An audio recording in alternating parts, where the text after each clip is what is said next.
Hi, Mr. Battles. It's good to see you. Hi, it's good to see you. How's your week? It's all right. Good. Yeah. How's yours? Pretty good so far.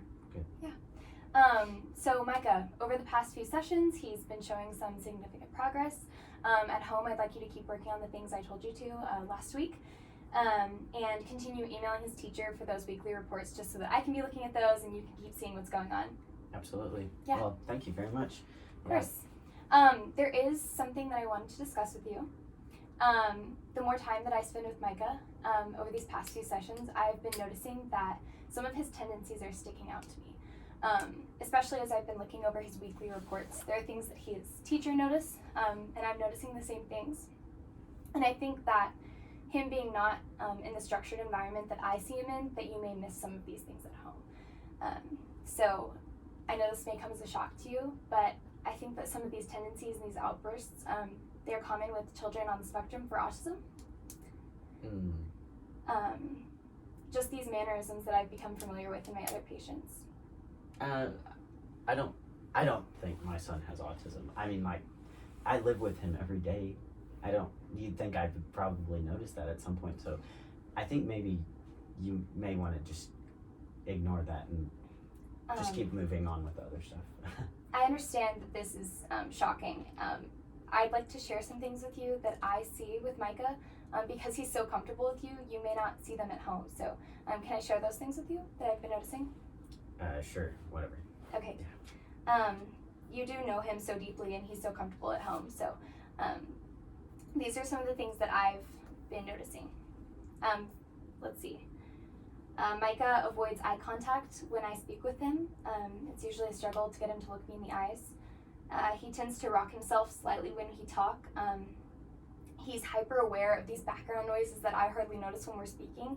And I noted here last week, he was very quick to point out whether or not he likes the faint smell of the flowers that I usually keep by the table, which is difficult for almost anyone to smell. All of these things are common with children that struggle with autism or live with it. The lack of eye contact and the rocking, these are things that we see with children who self-soothe in social settings. And the disinterest in socializing and his senses of being hyper-aware are both things that are common with children with autism. If it's true that he is living on the spectrum, it can help us understand some of the ways that he struggles in class. I myself cannot diagnose him, but I would recommend to you that he gets evaluated so that you and I and his teacher can help him in the way that he needs. So that we can have exactly an idea of what that would look like for him. But my child is definitely not disabled, so. I understand. Maybe not, but in the short time that I've known you, I know that you want what is best for him. Is that true? Absolutely, of course. Of course, and me too. So I think that in order for each of us to do exactly what that is, we need to have a clear idea of the child that we're looking at so that we can help him in the best way that he needs. He's a brilliant boy with a sweet demeanor, and he has many admirable qualities, but none of that changes if he gets tested. What does change is the amount of information that we have to do what's best for him.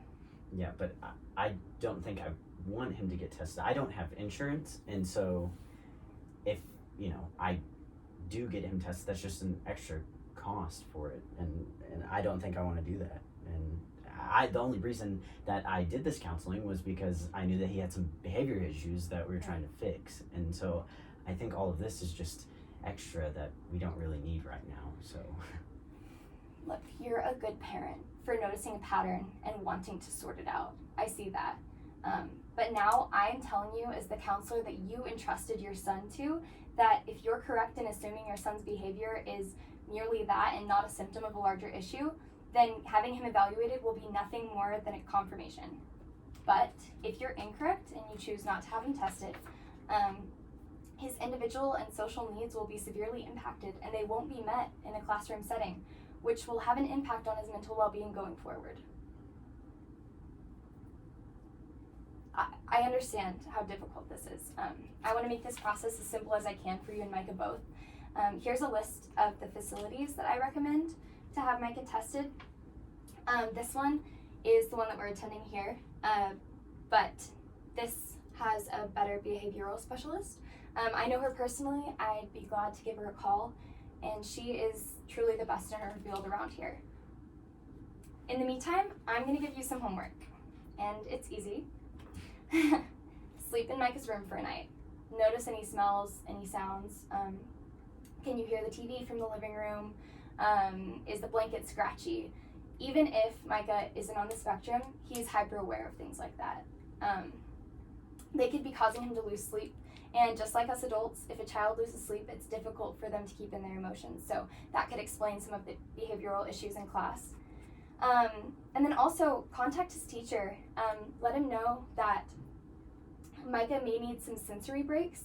Maybe encourage her to have him do some wall push-ups down the hallway when he goes to the bathroom, or exercise in between periods, things like that.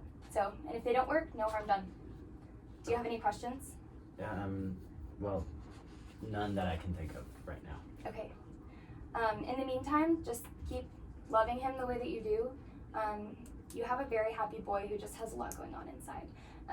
But he loves you very much, and you're doing an incredible job. So. Okay, well, thank you. You have my number if you ever need anything, if you think of any questions. Okay, I'll walk you out.